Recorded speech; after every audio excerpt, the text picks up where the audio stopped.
Ya, kita mulai ya. Bismillahirrahmanirrahim. Assalamualaikum warahmatullahi wabarakatuh. Hari ini kita akan membahas mengenai penganggaran modal internasional ya.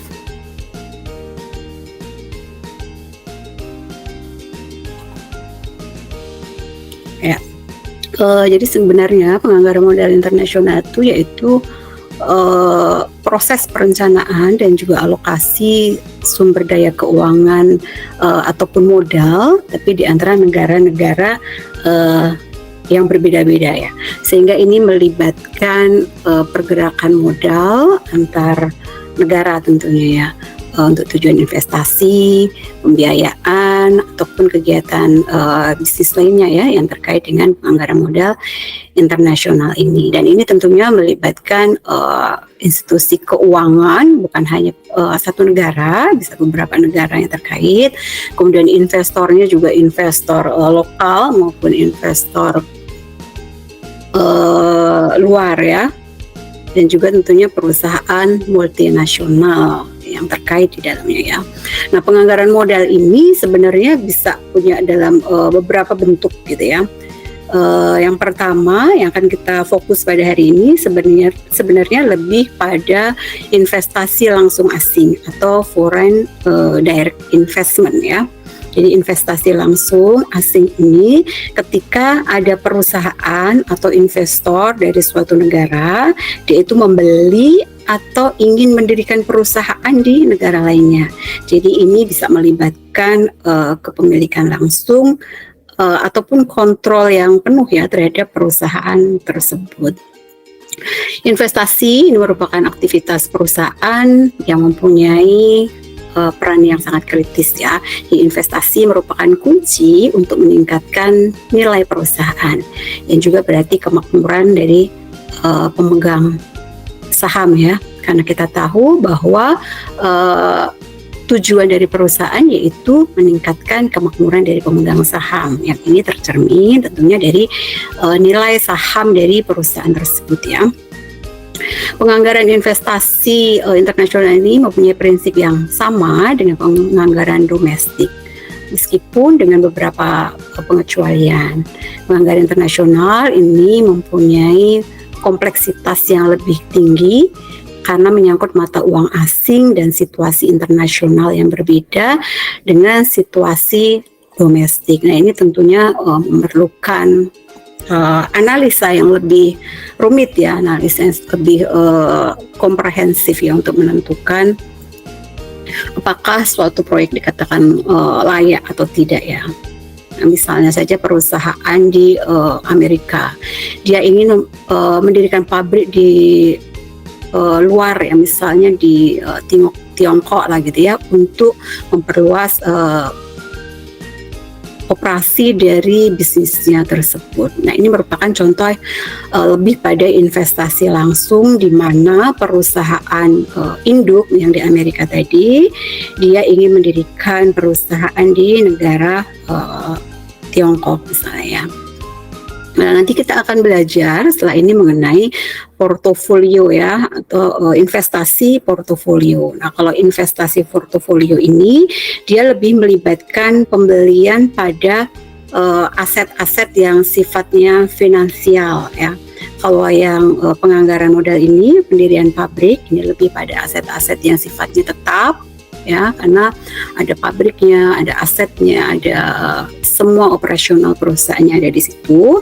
Nah, kalau portofolio yang investasi ini atau investasi yang internasional ini hanya melibatkan pembelian dari aset-aset keuangannya aja ya. Seperti kita ketahui ada beberapa aset, ada saham, obligasi ya. Kemudian ada instrumen pasar lainnya ya yang terkait yang ada di negara asing. Oke. Nah, kemudian kita bisa lihat perspektif induk dibandingkan dengan perspektif anak. Kita pemahaman dulu ya bahwa perspektif induk.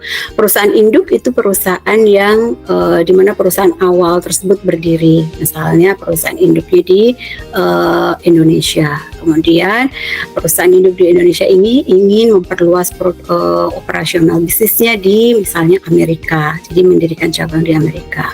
Nah, perusahaan yang di Amerika ini disebut perusahaan anak ya. Jadi perusahaan induk itu yang di Indonesia, perusahaan anaknya itu yang di Amerika. Jadi kita nanti akan melihat bagaimana perspektif perusahaan induk ini dibandingkan dengan perspektif dari anaknya ya. Karena bisa jadi nanti perusahaan dikatakan layak itu dilihat dari sisi induknya atau dari sisi anaknya. Ya, atau mungkin bisa dua-duanya. Nah, nanti kita bisa akan lihat itu contohnya. Baik, haruskah penganggaran modal suatu perusahaan multinasional ini dilakukan dari perspektif anak perusahaan yang akan mengelola proyek atau dari perspektif perusahaan induk yang kemungkinan akan membiayai sebagian besar proyek? Nah, ini ada perbedaan pandangan terkait hal ini ya. Sejumlah pihak berpendapat bahwa perspektif anak perusahaan ini harus digunakan. Jadi lebih mengutamakan melihatnya dari perusahaan anaknya gitu. Mengapa? Karena anak perusahaanlah yang akan bertanggung jawab untuk mengelola proyek. Di samping itu, anak perusahaan ini merupakan bagian dari MNC. Jadi apa yang baik bagi anak perusahaan tentu baik bagi MNC secara keseluruhan. Nah, itu kalau kita lihat dari sisi perspektif perusahaan anak ya, karena dia yang aktif mengelolanya, sehari-hari beroperasional, kemudian keuntungan dari anak ini otomatis akan jadi keuntungan dari induknya ya. Entah besarnya proporsi keuntungan itu seberapa, karena bisa berbeda-beda. Enggak 100% keuntungan anak akan ditransfer langsung untuk perusahaan induknya, tidak seperti itu, tapi akan banyak kebijakan-kebijakan atau restriksi yang menghalangi laba dari anak perusahaan itu bisa kembali ke perusahaan induknya ya. Tapi penalaran ini nggak selalu benar, tidak selalu benar. Sejumlah pihak berpendapat bahwa jika perusahaan induk yang membiayai proyek, maka evaluasinya juga akan dilakukan dari perspektif perusahaan induk. Nah, jadi kalau ini dilihatnya dari sisi pembiayaannya. Kalau komposisi pembiayaannya lebih banyak dari induknya yang support untuk pendiriannya, untuk segala macamnya, operasional, modal investasinya, maka perspektif induknya ini lebih diutamakan gitu ya. Walaupun mungkin dari sisi anak, dari perusahaan anak ini bisa jadi perusahaan tadi tidak menguntungkan gitu.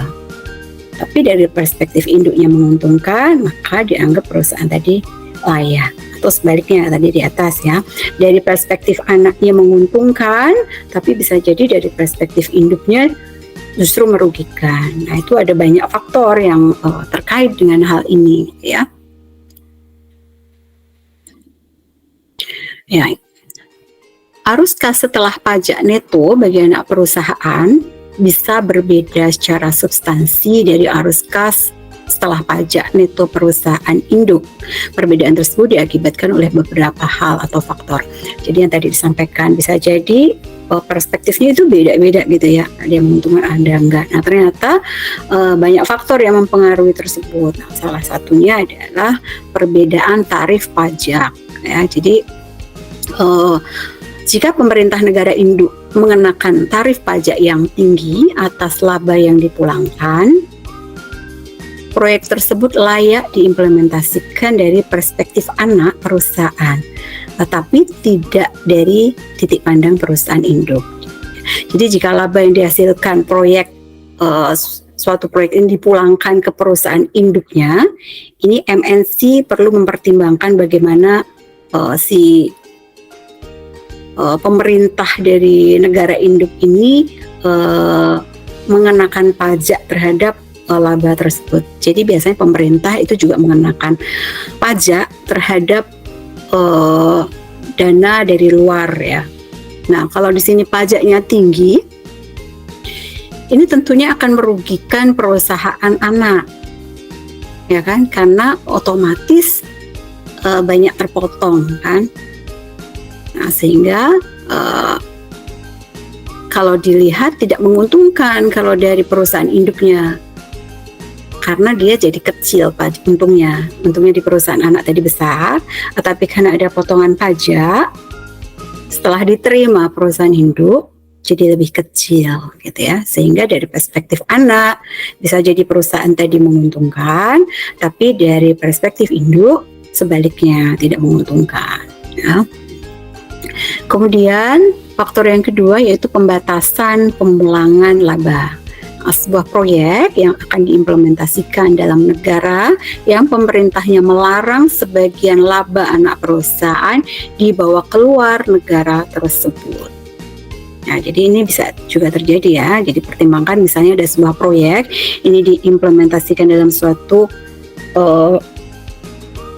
negara ataupun pemerintahan yang melarang laba dari anak perusahaan tadi dibawa keluar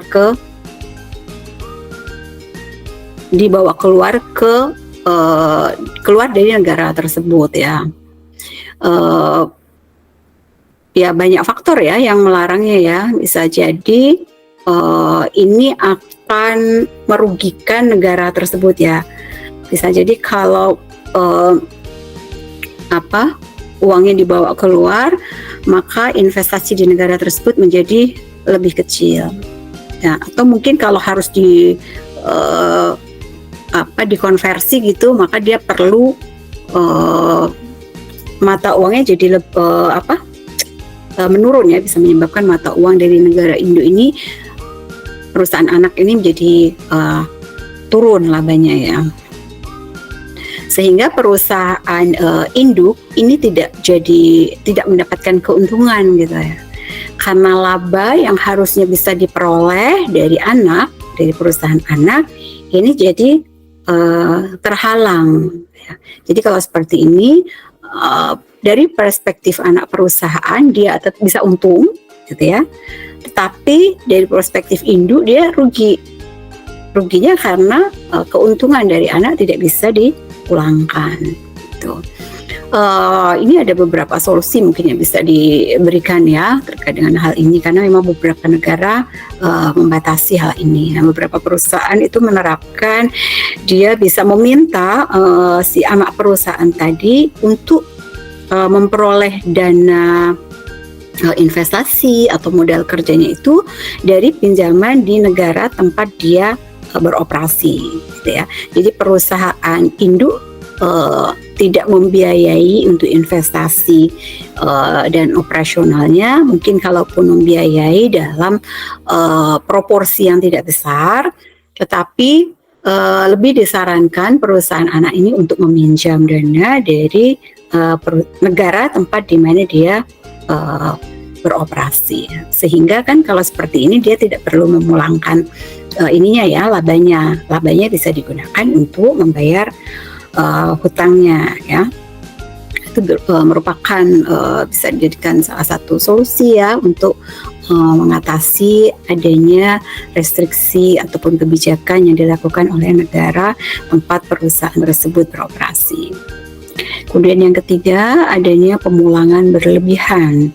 Perusahaan induk yang mengenakan fee administratif terlalu tinggi atas anak perusahaannya karena sistem manajemen terpusat yang digunakan. Jadi bisa jadi anak perusahaan ini otomatis akan terbebani dengan adanya fee administrasi atau beban yang tinggi, dan ini akan mengakibatkan laba dari perusahaan anak ini jadi kecil gitu ya. Itu kalau dilihat dari perspektif si anak. Tapi kalau dilihat dari perspektif perusahaan induknya, beban dari anak perusahaan tadi, fee administrasi ini akan jadi masukan kan bagi perusahaan induk, sehingga ini kalau dari perspektif induk hal ini justru bisa menguntungkan gitu ya. Jadi untung atau enggak bisa dilihat dari itu tadi, perspektif mana sih mau dilihatnya gitu ya. Kemudian selanjutnya pergerakan nilai tukar. Nah, saat laba dipulangkan ke induk, ini biasanya harus dikonversi dari valuta lokal anak perusahaan ke dalam valuta perusahaan induknya. Jadi memang beberapa perusahaan melakukan seperti itu ya, dikonversi. Seperti yang kemarin sudah kita pelajari dalam exposure translasi ya, ketika laporan perusahaan anak pada akhir tahun dia harus membuat laporan konsolidasi, di mana konsolidasinya nanti harus ditranslasi dalam mata uang induk. Nah, kalau pada saat ternyata ada pergerakan nilai tukar, hal ini bisa merugikan atau justru bisa menguntungkan bagi perusahaannya. Jadi jumlah yang diterima atau laba perusahaan yang diterima induk ini bisa menguntungkan atau merugikan, tergantung dari pergerakan dari kursnya ya, seperti apa. Nah, ini beberapa faktor yang terkait dengan MNC. Ini biasanya membutuhkan proyeksi data ekonomi dan keuangan sebelum dia membuat suatu analisa apakah suatu proyek itu dikatakan layak atau tidak ya. Seperti kita ketahui, sebelum kita menyusun atau membuat suatu proyek tadi apakah bisa dilaksanakan atau enggak, kita buat studi kelayakan dari suatu proyek ya. Nah, dalam membuat studi kelayakan proyek itu tentunya ada beberapa faktor yang harus diperhatikan ya. Yang pertama, kita bisa lihat dari investasi awalnya dulu. Investasi awal ini bisa merupakan sumber dananya dari induk ya, ataupun dari anak perusahaan. Bisa jadi anak perusahaan tadi memiliki sumber dana, bisa dari pinjaman ya, bisa jadi dia menerbitkan saham ya. Nah, nanti ini sangat perlu menjadi perhatian ya, dana-dana ini. Investasi awal ini bukan hanya investasi awal yang berupa pendirian pabrik, mesin seperti itu ya, tapi juga perlu diperhatikan juga modal kerja awal ya yang akan digunakan.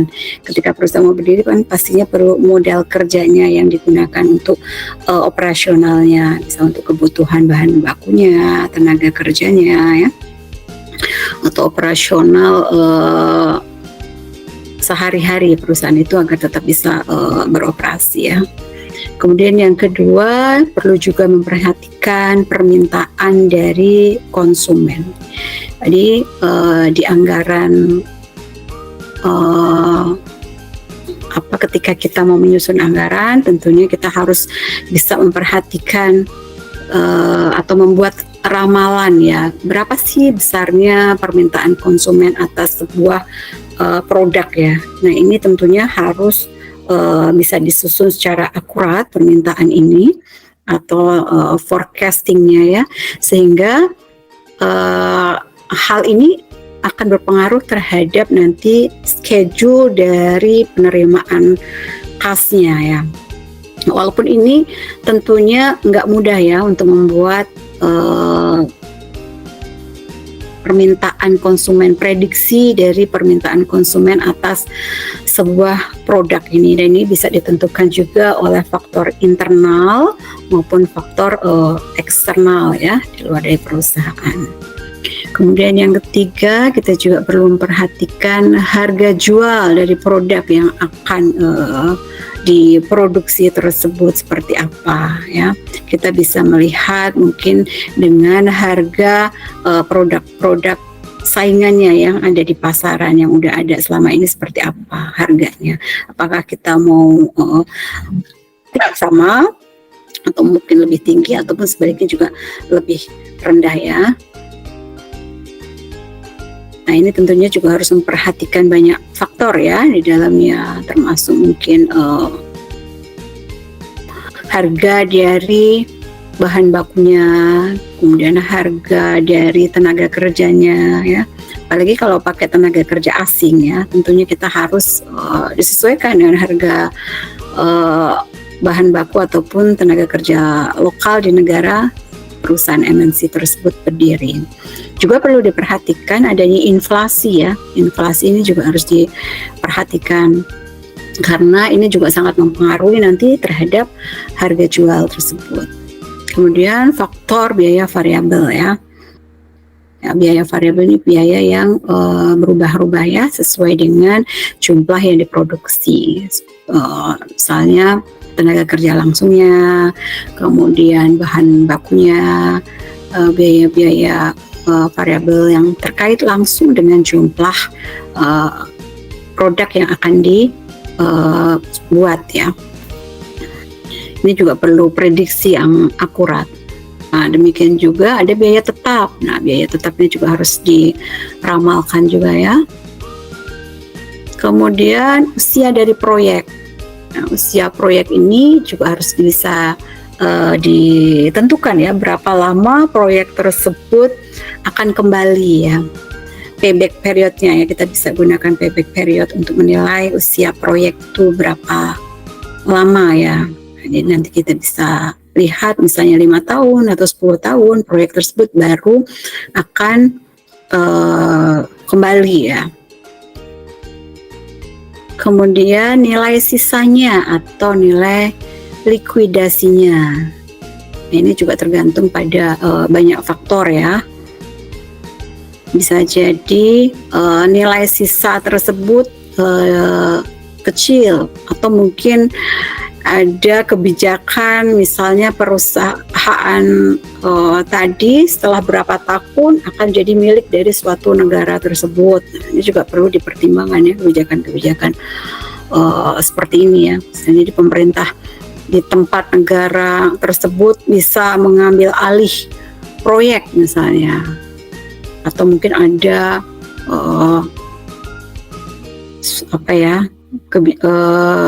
kerusuhan atau masalah politik atau geopolitik ya yang membuat perusahaan tadi diambil oleh pemerintah misalnya. Nah itu juga harus diperhatikan. Kemudian ada restriksi transfer dana. Nah seperti tadi disampaikan. Jadi dana yang udah laba yang sudah diterima oleh perusahaan anak ini ternyata nggak bisa kembali ke perusahaan induknya. Nah ini tentunya akan menyulitkan ya. Jadi perusahaan MNC harus betul-betul mempertimbangkan sebelumnya bagaimana kebijakan-kebijakan di negara yang akan perusahaan tersebut dirikan. Kemudian juga perlu diperhatikan adanya undang-undang pajakan ya, karena tentunya pajak dari setiap negara-negara ini kan beda-beda ya kebijakannya ya. Kemudian nilai tukar, nah ini juga jadi pertimbangan karena fluktuasi nilai tukar yang sulit untuk diramalkan, diprediksi. Nah ini tentunya akan jadi faktor yang sangat penting ya. Walaupun kemarin kita udah belajar juga mengenai metode-metode yang dapat digunakan untuk mengunci ya, atau hedging ya, untuk hedging yang dapat digunakan untuk melindungi nilai tukar ya. Tapi kadang hedging ini juga tidak menguntungkan ya. Kemudian juga ada fee juga yang harus dibayarkan. Yang terakhir juga harus diperhatikan yaitu required rate of return-nya ya, dari suatu proyek. Yaitu beberapa faktor yang mungkin bisa diperhatikan ketika perusahaan ingin mendirikan cabang di negara lainnya. Nah ini beberapa langkah yang mungkin bisa dipakai untuk menilai investasi. Ini kalau ini domestik ya, sebenarnya nggak jauh beda sih. Yang pertama, kita bisa memperkirakan aliran kas yang diperlukan untuk investasi, kas masuk di masa mendatang dari investasi tersebut. Jadi aliran kasnya setiap periode itu berapa? Periode mungkin bisa bulanan, bisa tahunan ya. Mungkin kita gunakannya tahunan ya. Biasanya lebih ke tahunan. Jadi setiap tahun tuh aliran kasnya seperti apa? Apakah positif? Apakah negatif gitu ya?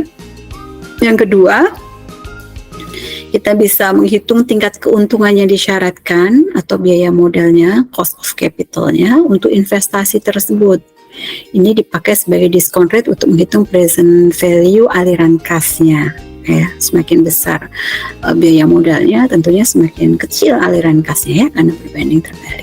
Kemudian kita juga bisa menghitung kelayakan investasi dengan beberapa metode. Ini biasa yang sudah kita familiar kita gunakan untuk menilai apakah suatu proyek dikatakan valid, layak atau tidak layak ya. Net present value, interest rate, kemudian ini modify internal rate of return, dan payback periodnya. Jadi nanti bisa dipelajari lagi materi-materi yang dulu pernah dipelajari ya, itu akan terulang-ulang sebetulnya, cuman nanti dikaitkan sedikit dengan perusahaan internasional. Berarti ada suku bunga yang berlaku internasional kalau dia pakai minjem ya, ataupun kurs yang berlakunya gitu ya, adanya perubahan kurs.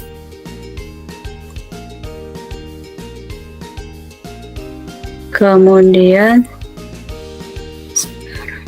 yang menaksir aliran kas, tahap paling penting dan paling sulit dilakukan adalah menaksir aliran kasnya. Banyak asumsi yang akan dipakai untuk menyusun aliran kas.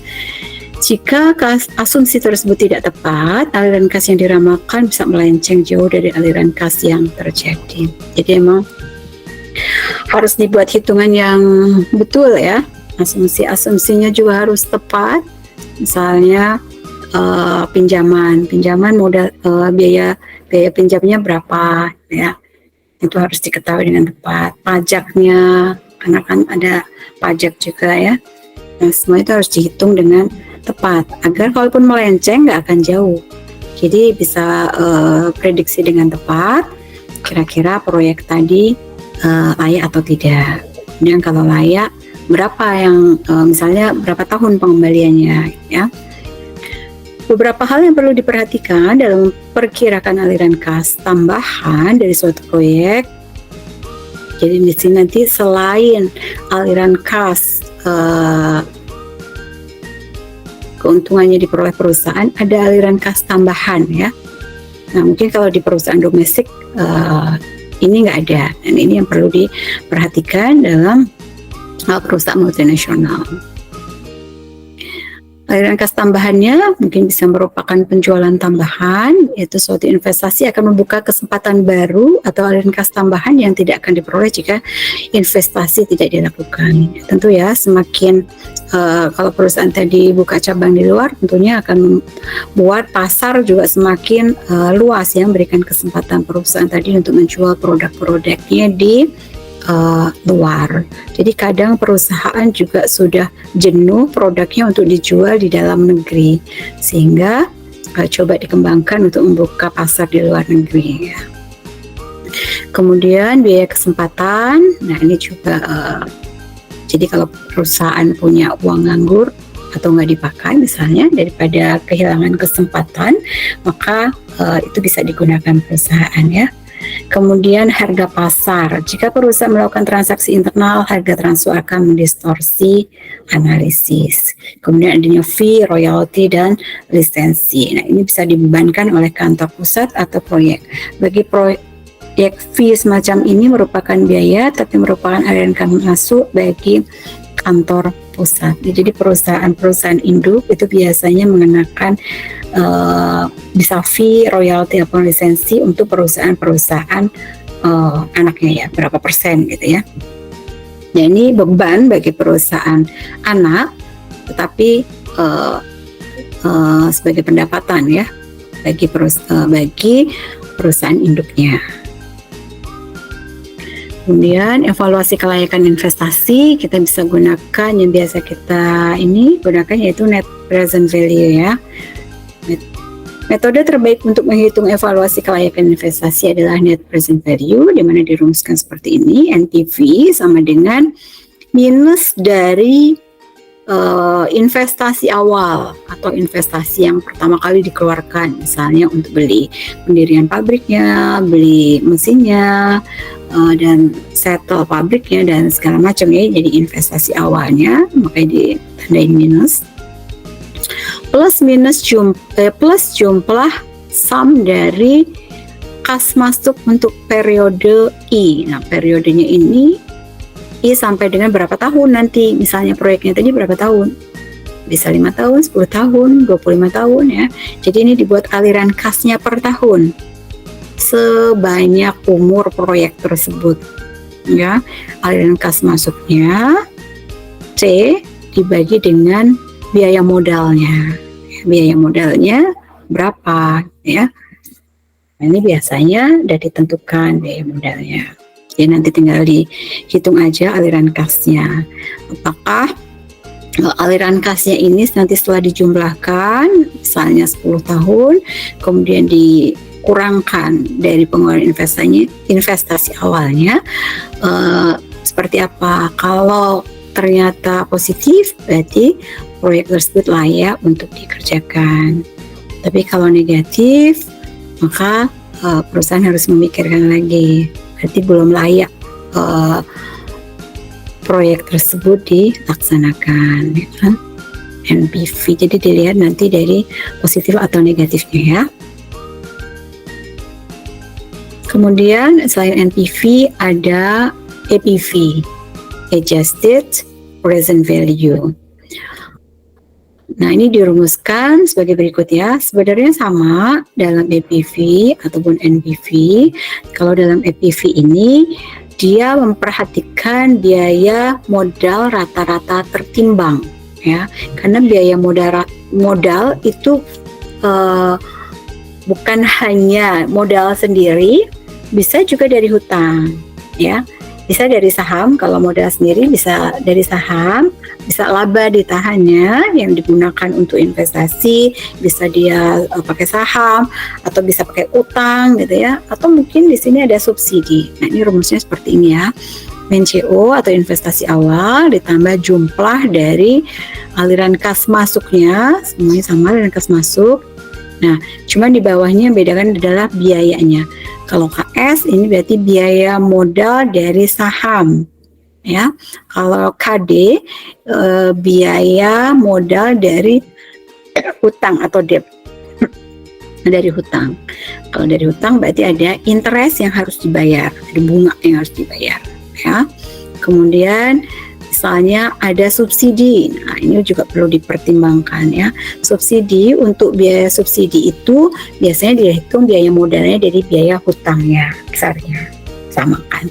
Tinggal nanti berapa tahun dijumlah gitu ya, terus menerus sampai kira-kira proyek tadi umurnya berapa lama.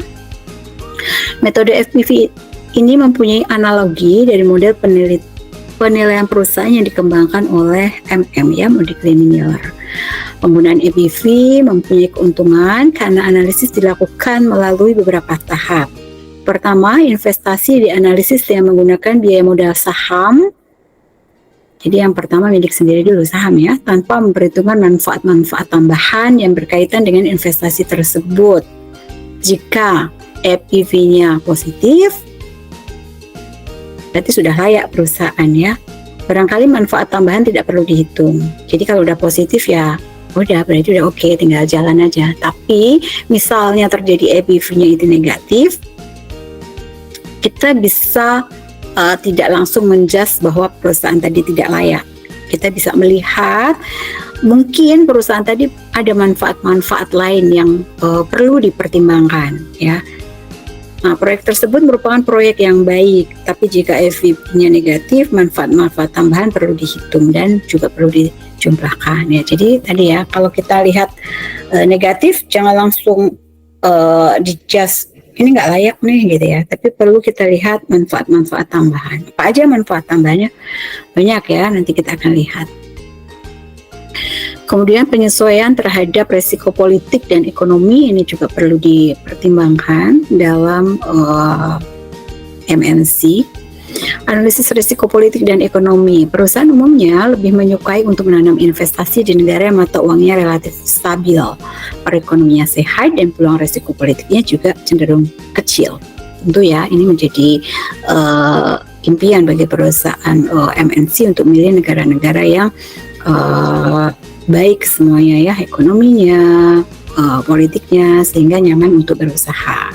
Risiko politik dan ekonomi ini berbeda antara satu negara dengan negara lainnya. Untuk menyelesaikan risiko tersebut, perusahaan bisa melakukan beberapa cara ya. Bisa memperpendek payback periodnya. Jangka waktunya mungkin dipendekin di negara-negara yang mungkin diprediksi akan terjadi kekacauan politik gitu ya. Mungkin yang tadinya diprediksi 10 tahun proyek tadi akan menguntungkan, maka bisa dipendekkan, bisa mungkin hanya 7 tahun, 5 tahun ya. Ini tentunya berarti aliran kasnya harus dibesarkan ya, aliran kasnya harus diperkuat lagi ya. Kemudian bisa juga menaikkan dengan biaya modalnya. Nah, biaya modalnya mungkin bisa ditinggikan ya untuk menyesuaikan kalau ada resiko-resiko tidak terbayar atau macet kreditnya seperti itu ya. Kemudian bisa menyesuaikan aliran kasnya. Nah, ini tentunya dengan adanya perubahan payback period, kemudian perubahan biaya modal, ini tentunya akan mempengaruhi dari aliran kasnya. Kemudian evaluasi investasi internasional bisa melalui perhitungan aliran kasnya. Dalam menghitung aliran kas ialah dengan menambah keuntungan bersih setelah pajak dengan pengeluaran tidak tunai dan keputusan investasi yang dilakukan perusahaan. Ini akan menentukan apakah suatu investasi layak dilaksanakan atau tidak. Cash flow yang berhubungan dengan keputusan investasi ini dikelompokkan menjadi 3, initial cash flow, operational cash flow, dan terminal cash flow. Initial cash flow berarti di awal ya, aliran kas di awal tadi untuk investasi awal.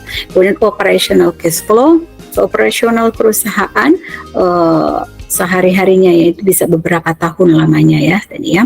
Kemudian di terminal cash flow itu berarti terminal terakhir, nilai sisa atau residu dari aset-asetnya perusahaan tersebut, berapa aliran kasnya, dan kita bisa lihat dari itu semuanya.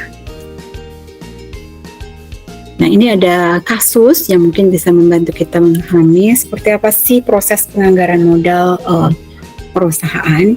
Mungkin Ibu nggak akan jelaskan secara sangat rinci, karena ini kalau rinci sangat panjang jelasnya ya. Di intinya aja ya. Jadi di sini ada perusahaan multinasional di Indonesia, dia punya cabang di AS, melakukan investasinya di AS. Jadi ini melakukan pengembangan atau mendirikan perusahaan, membangun pabrik. Investasi awalnya $100.000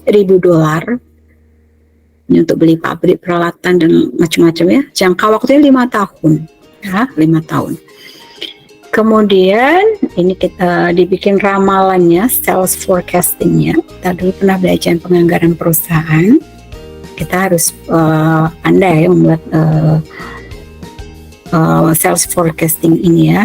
Tentunya memperhatikan kemampuan perusahaan juga, kemudian selera dari konsumen ya.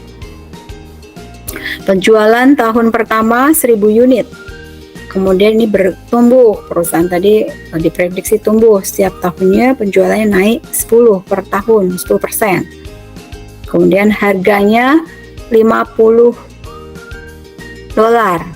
harga diperkirakan mengenai pertumbuhan sesuai dengan inflasi. Ya, jadi harga yang ditentukan oleh perusahaan ini juga harus memperhatikan kira-kira inflasinya seperti apa nih negara tersebut, karena inflasinya akan mempengaruhi harga dari bahan bakunya, tenaga kerjanya, biaya yang harus dikeluarkannya, sehingga hal ini akan mempengaruhi harga produk pun akan meningkat ya, sehingga disesuaikan ya cost yang dikeluarkan dan juga harganya.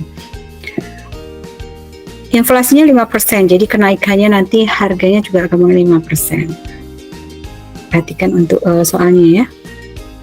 Kemudian mungkin coba dibaca dulu untuk soal ini.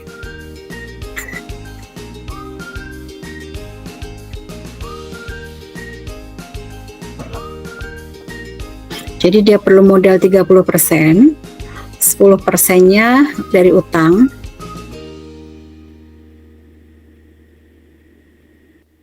kemudian 20%-nya dari sendiri ya, internal perusahaan.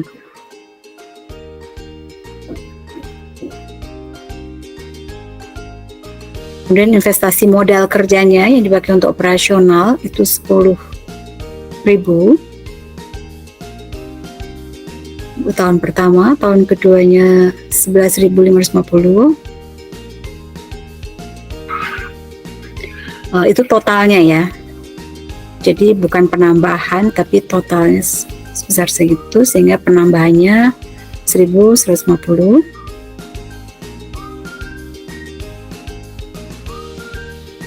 Modal kerja ini kembali pada tahun ke-6. Biaya variabelnya 30%. Administrasi lain-lain biaya 5% dari penjualan.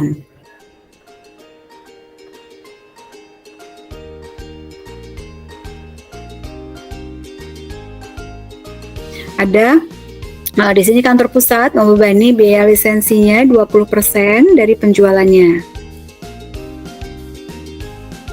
Depresiasinya garis lurus.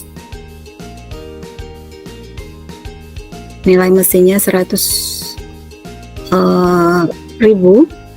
garis lurus selama 5 tahun. Nilai sisa dari depresiasi tersebut, depresiasinya 20.000 per tahunnya, nggak ada residunya, nilai sisanya 0. Pajaknya di AS 35%, jadi di Indonesia juga 35%. Oke ya, next. Peramalan kursnya. Peramalan kurs menggunakan metode Purchasing Power Parity. Kurs spotnya 3.000. Inflasi 10%. Di Indonesia, di AS-nya 5%. Rupiahnya kemungkinan mengalami depresiasi ya.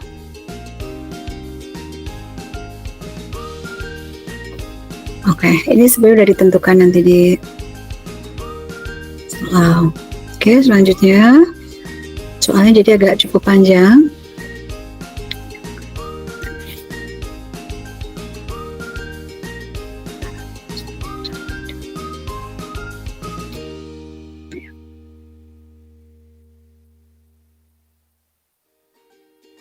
Biaya modalnya 20% yang di cabang. Nah, dia dapat pinjaman murah dari Amerika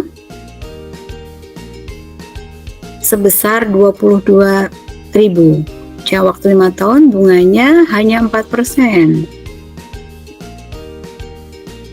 Kalau di lokalnya justru mengenakan biayanya 20%. Di Amerika sendiri cabangnya cuma kena 4%. Nah, ini kebijakan juga ya, contoh kebijakan yang diterapkan di negara tempat perusahaan tadi. Jadi ini tujuannya untuk menarik investor ya. Jadi biaya modalnya itu kecil sehingga perusahaan anak bisa mempertimbangkan untuk lebih memilih pinjaman dari negara tempat dia beroperasi karena murah ya. Ini bayar utang dengan pinjaman dalam ada tahun sampai Nah, jadi selain perusahaan tadi pinjam dari Amerika, dia di Indonesia juga pinjam di kantor pusatnya, dapat pinjaman tadi ya 16.500. Bunganya 15%, 5 tahun. Pokoknya.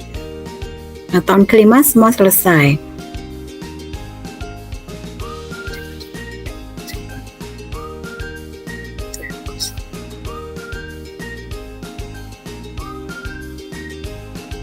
Oke. Nah, ini pengerjaannya. Jadi proyek tadi selama 5 tahun ya. Ikut aliran kasnya, jadi kita bisa mencari aliran kasnya selama proyek tersebut berlangsung 5 tahun itu seperti apa. Nah, berdasarkan data-datanya tadi, coba nanti dimasukkan ya, ikuti aja. Ini keterangannya udah ada. Misalnya tadi penjualan udah diketahui kan 1000. Kemudian tadi ada peningkatan 10% ya setiap tahunnya. Jadi setiap tahun meningkat nih 10%. Kemudian harga tadi juga 50 ya di awal tahun, kemudian dia meningkat sesuai dengan inflasi tadi 5% di setiap tahun naik ya. Kemudian dari selanjutnya kita mencari penjualannya. Penjualan bisa dicari dari unit dikalikan harganya ya. 1000 kali 50 dan seterusnya sama. Biaya variabel per unit tadi diketahui ya, biaya variabel per unitnya 15. Di sini diketahui, terus ada peningkatan. Ya. Kemudian total biaya variabel berarti perkalian antara biaya variabel per unit dikalikan jumlah unitnya ya, kemudian dikaliin.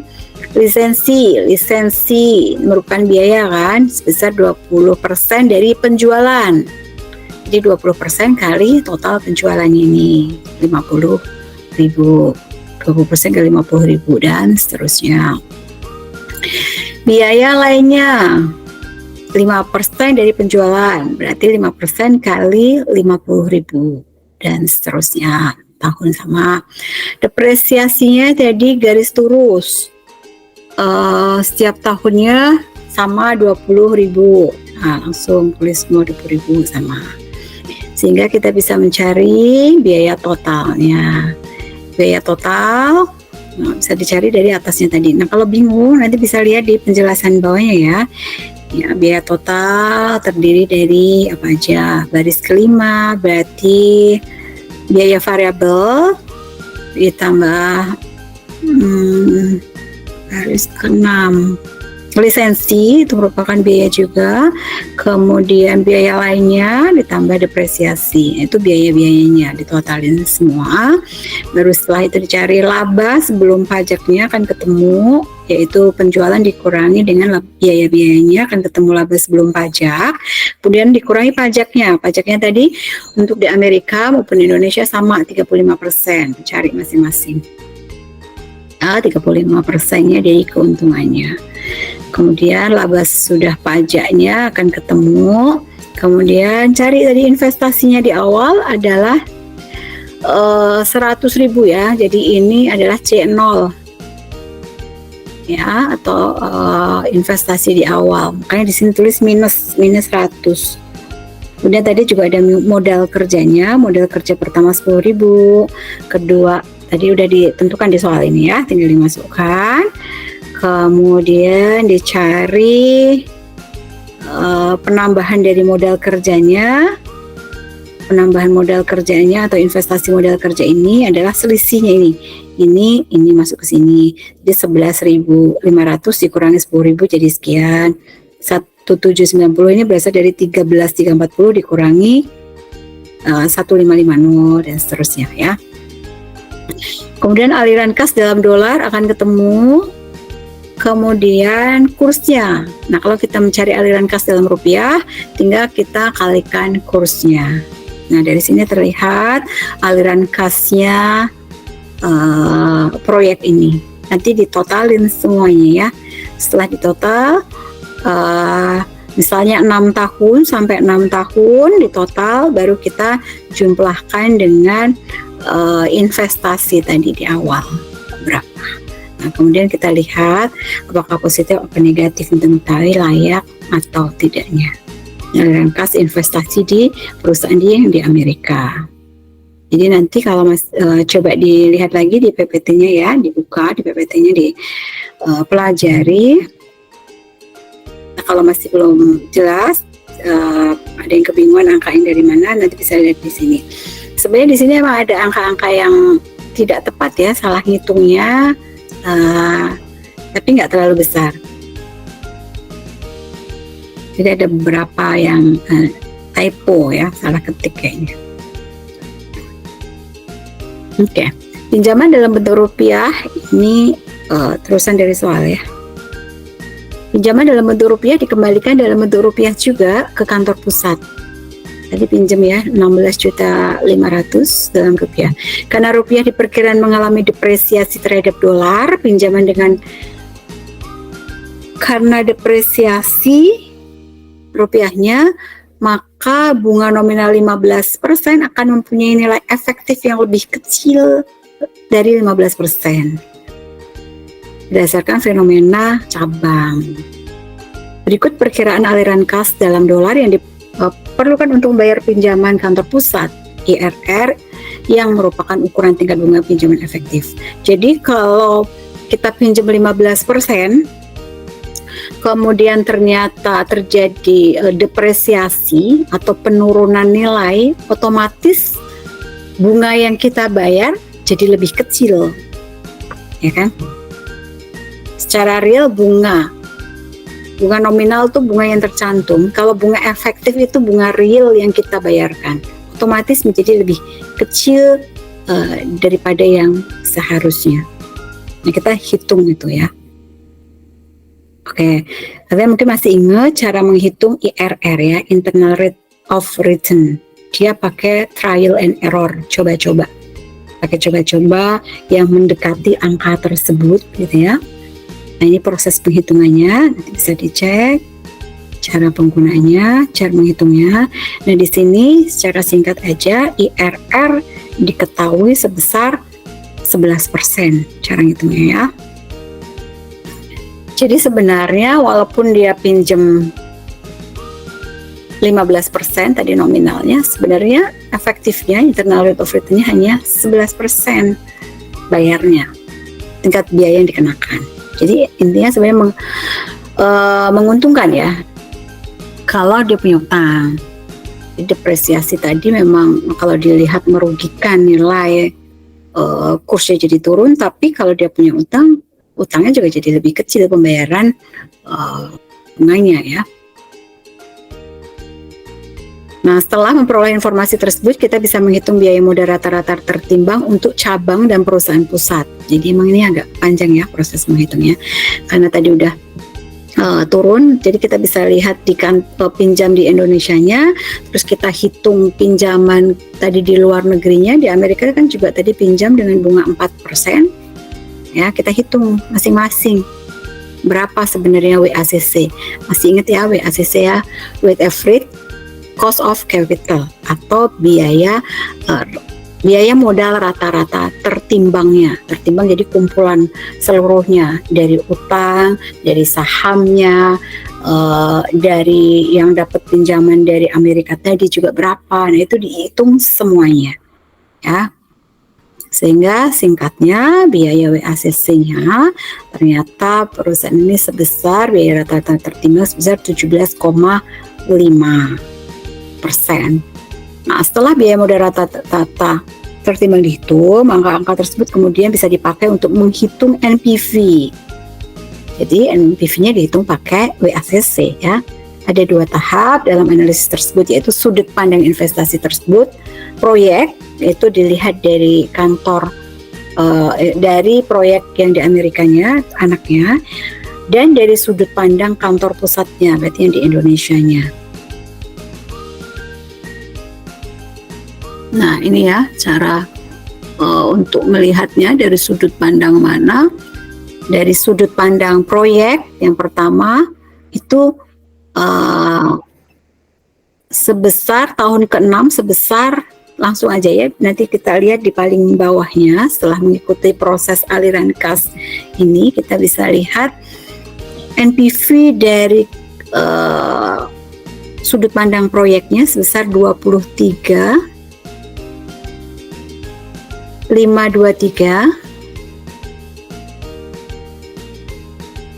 positif ya NPV-nya. Kemudian dari kantor pusatnya ini sebelah kanan itu sebesar 94.000 sekian. Jadi NPV-nya baik dari proyek maupun dari pusat menguntungkan.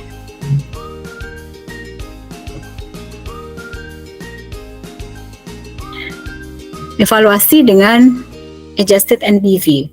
Metode NPV ini memindahkan cash flow yang menyebar sepanjang umur investasi di awal investasi atau kondisi present dengan menerapkan konsep ekuivalensi uang. Suatu cash flow investasi tidak selalu dapat memperoleh secara lengkap, yaitu terdiri cash in dan cash out, tetapi mungkin saja hanya yang dapat diukur langsung aspek biayanya saja atau benefitnya saja. Langsung ke sininya aja. Jadi evaluasi dari adjusted present value-nya ini, EPV untuk cabang dan pusat. Nah, setelah dihitung EPV dari sudut pandang cabang ini ternyata kalau dilihat dari cabang berarti dari anak perusahaannya ada di Amerika, ternyata dia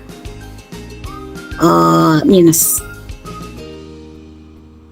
Beda ya tadi NPV sama EPV ya. Nah di sini ternyata EPV-nya minus.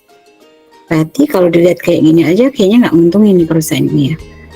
Nah ini dilihat sebelum memperhitungkan manfaat tambahan. Jadi kita nggak boleh langsung menerapkan oh ini negatif, jadi nggak layak gitu. Kita harus bisa melihat kira-kira ada manfaat apa lagi ya gitu yang bisa kita korek ya dari suatu proyek ini. Nah, di sini dilihat dari EPV sudut pandang pusat, kantor pusat, sebelum memperhitungkan manfaat tambahan, dia menguntungkan. Jadi proyek ini kalau dilihat dari kantor pusat menguntungkan, tapi kalau dari anak dia merugikan. Kemudian, agak cukup panjang ya. Kemudian kita harus mempertimbangkan manfaat tambahannya. Manfaat tambahan ini, ya, untuk menghitung NPV kita perlu mengidentifikasi manfaat-manfaat tambahan yang diperoleh setelah kita melakukan investasi. Misal, manajer telah mengidentifikasi 3 manfaat tambahannya. Yang pertama, penghematan pajak karena depresiasi. Dan tadi ada depresiasi di Indonesia, sehingga diharapkan ada penghematan pajak. Dan kedua, penghematan pajak karena bunga. Ya, ada bunga. Yang ketiga, penghematan pajak karena subsidi pinjaman. Nah, ini dihitung masing-masing nih. Jadi kita menghitung masing-masing manfaatnya ini. Yang pertama, manfaat dari penghematan pajak atas depresiasi, ternyata ada keuntungannya penghematan pajaknya sebesar, lihat tahun yang ini ya, yang paling bawah ini ya, nanti tinggal dijumlahkan. Jadi penghematannya sebesar 80.000 sekian dalam ribu ya ini ya, berarti jutaan nanti. Kemudian ada manfaat yang kedua tambahan, yaitu penghematan pajak dan pembayaran bunga. Itu kalau di total dia sebesar 6.427.000 di dalam juta juga. Yang ketiga ada manfaat tambahan subsidi pinjaman. Jadi dapat subsidi pinjaman dari pemerintah AS tadi ya. Nah itu dapat keuntungan manfaat ini sebesar 14.527.000. Yaitu kita susun masing-masing dalam tabel manfaat-manfaat tambahannya. Kemudian nanti kita jumlahkan. Ibu langsung aja ke PPT ini. Jadi setelah kita melihat ketiga manfaat tersebut, kita jumlahkan akan menjadi manfaat totalnya, ya. Oke, seperti ini. Jadi manfaat totalnya yaitu sebesar 101.025.000. Kemudian manfaat tersebut ditambahkan ke NPV aliran kas operasional ya, yang tadi sebesar 65.000 yang tadi di depan, sehingga totalnya sekian.